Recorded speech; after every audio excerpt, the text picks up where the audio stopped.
अस्सलामुअलैकुम दोस्तों। लो जनाब, अज असी मौजूद हैं हैड सुलेमान की वर्कस ते। मैं और नाल शफीक भाई है।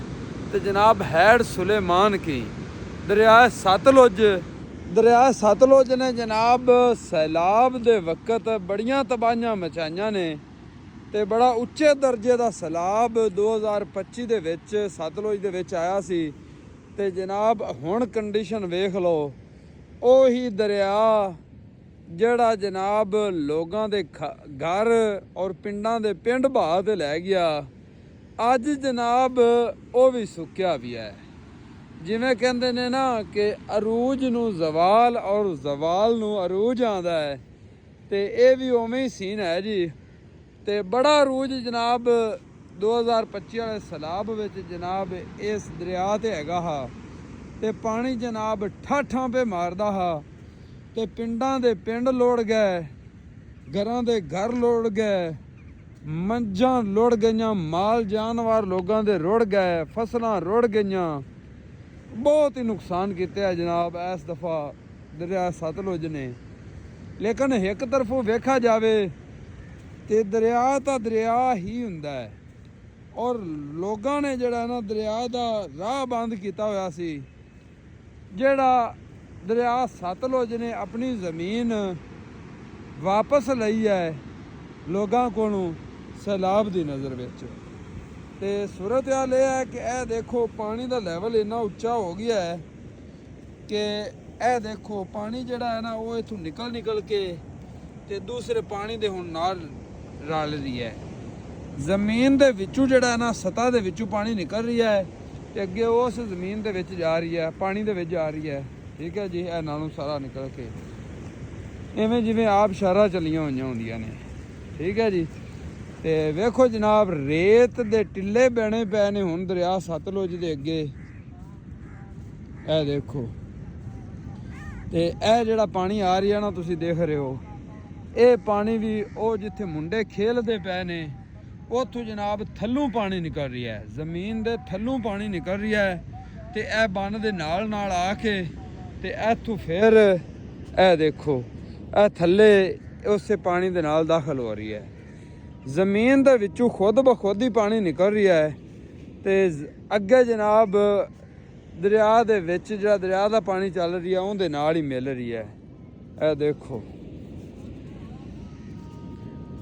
पानी की मिकदार की अगर दोस्तों गल करिए तो जेड़े इस हैड दे वड्डे गले ने ना सेंटर वाले, ये जनाब सारे बंद ने। ते यह जनाब साइड वाले छोटे गले 1 2 3 4 5 6 7 गले थोड़े थोड़े बिल्कुल नॉर्मल जिहा ना खोले हुए है, क्योंकि पानी का हिसाब हुंदा है सारा पानी इस साइड ते लियाते ने ते फिर अगे सादकी ते फोर्टी नहर नूं देंदे ने। ते सारे गले जिहड़े वड्डे ने वो जनाब बंद ने। ते साइड वाले वो वाले जिहड़े गले ने कोई 2 वो खुले ने। पानी अगे जनाब इवें चल रहा है जिवें एक नहर चलती पई फिल वक्त दरिया सतलुज बड़े दर्जे का बड़े उच्चे दर्जे का सैलाब इहदे विच आया सी। ते अज जनाब देख लो हर तरफ रेता ही रेता नज़र आ रही है, टिब्बे ही रेतां दे नज़र आ रहे ने। ते पानी जनाब इवें है जिवें एक नहर दे विच पानी हुंदा है। बकाया पानी इत्थे रोक ते सादकी ते फोर्टी जिहड़ी नहर है उन्होंने दिता जाता है। तो इस बाद इस साइड से जी पाकपतन वाली नहर आती है उन्होंने पानी दिता जाता है। ठीक है जी। तो बाकी पानी दी ये जनाब सूरत हाल हैगी ने। ठीक है जी, दिन ब दिन पानी घटता गया, जिमें जिमें घटता गया वो लहरां मौजूद खड़ियां ने। तो कुछ दिन पहले पानी इस जगह पर चल रहा सी।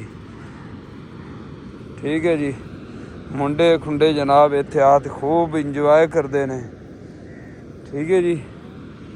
तो इंजॉय वाला जनाब है भी जड़ा जगह इंजॉय वाली भी है। तो इंजॉय करना चाहिए इस चीज़ नूं। ते जिंदगी जड़ा है ना है ही दुख सुख का ना। तो जिंदगी विच दुख होवन ना तो सुख भी बंदे नूं लैणे चाहिए ने। हैं शफीक मियाँ? सुख ते दुख जिंदगी का नाम है। एक किस्सा है तो बंदे नूं ना इंजॉय भी करनी चाहिए। तो इत्थे आ ते ना एक बार ये चीज़ां वेखते ਤੇ ਰੂਹ ਰਾਜੀ ਹੋ ਜਾਂਦੀ ਹੈ। ਠੀਕ ਹੈ। ਤੇ ਬਾਕੀ ਹੈਡ ਨੂੰ ਵੇਖ ਤੇ ਬੰਦਾ ਇੱਕ ਰੀ ਹੈਰਾਨ ਪਰੇਸ਼ਾਨ ਰਹਿ ਜਾਂਦਾ ਕਿ ਇੰਨਾ ਪੁਰਾਣਾ ਹੈਡ ਬਣਿਆ ਹੋਇਆ ਹੈ ਤੇ ਹਾਲੇ ਤੱਕ ਮਜਾਲ ਹੈ ਜੇ ਉਹਦੀ ਇਹ ਟੱਲੀ ਹੋਵੇ ਤਾਂ। ਤੇ ਮਾਸ਼ਾਅੱਲਾ ਬਾਕੀ ਜਨਾਬ ਅੱਲਾਹ ਤਾਲਾ ਸਭ ਦੋਸਤਾਂ ਨੂੰ ਸਲਾਮਤ ਰੱਖੇ। इंशाअल्लाह अगली वीडियो नाल मिलसां। इजाज़त दिओ जी। रब रखा अल्लाह निगहबान।